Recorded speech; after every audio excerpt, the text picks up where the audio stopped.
अखेर गंगेत घोडं नालं म्हणायचं राज्य निवडणूक आयोगाने महाराष्ट्रातल्या नगरपालिका आणि नगरपंचायतीचा निवडणूक कार्यक्रम जाहीर केला आणि त्या क्षणाला निवडणुकीची आचारसंहिता लागू झाली। 2 डिसेंबरला मतदान, 3 डिसेंबरला मतमोजणी, 17 नोव्हेंबरपर्यंत उमेदवारी अर्ज दाखल करायचे।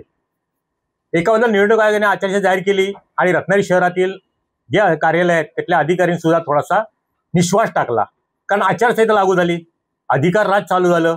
ना आता मंत्र्यांचा फोन येणार, ना मंत्र्यांच्या बैठका होणार। विशेषतः रत्नागिरी शहरातल्या मध्यवर्ती ठिकाणी असलेल्या शासकीय विश्रामगृहावरती ना पालकमंत्र्यांना बैठक घेता येणार, ना आमदारांना बैठक घेता येणार, ना अधिकाऱ्यांना बोलवता येणार। काय राजकीय दृष्ट्या काही चर्चा असतील कार्यकर्त्यांबरोबर ते कुठेतरी त्यांना खासगी हॉटेलमध्ये करावं लागेल। ना आता उद्घाटन, ना आता भूमिपूजन। एकंदरीतच काय की आचारसंहिता लागू झाली की जवळजवळ 1 महिनाभर असेल।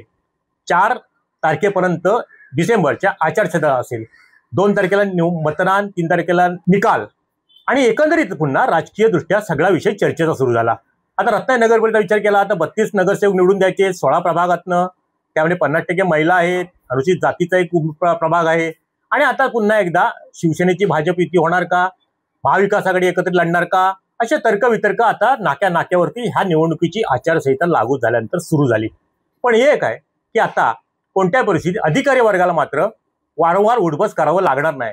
आता ते म्हणतील तीच दिशा आणि तेच म्हणतील तीच दशा, अशा प्रकारच्या अधिकारी वर्गाची आता भूमिका राहणार आहे। एकंदरीत काय आचारसंहिता लागू झाली, अधिकारी वर्गाने निश्वास टाकला आणि आता रत्नागिरी शहर परिसरातल्या कार्यालयामध्ये म्हणजे साधारणपणे 40 ते दांडा पिशरीपर्यंत हा संपूर्ण शहराचा भाग येतो।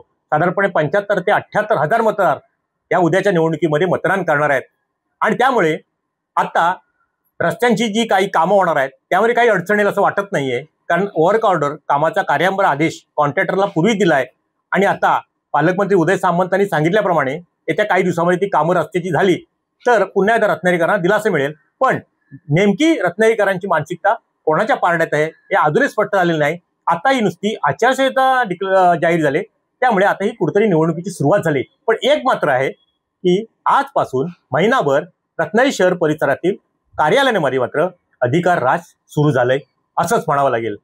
टाइम डिले करता किशोर मोरे, रत्नागिरी। टाइम्स डिजिटलला लाईक करा, शेअर करा, सबस्क्राईब करा आणि बेल आयकॉन दाबायला विसरू नका।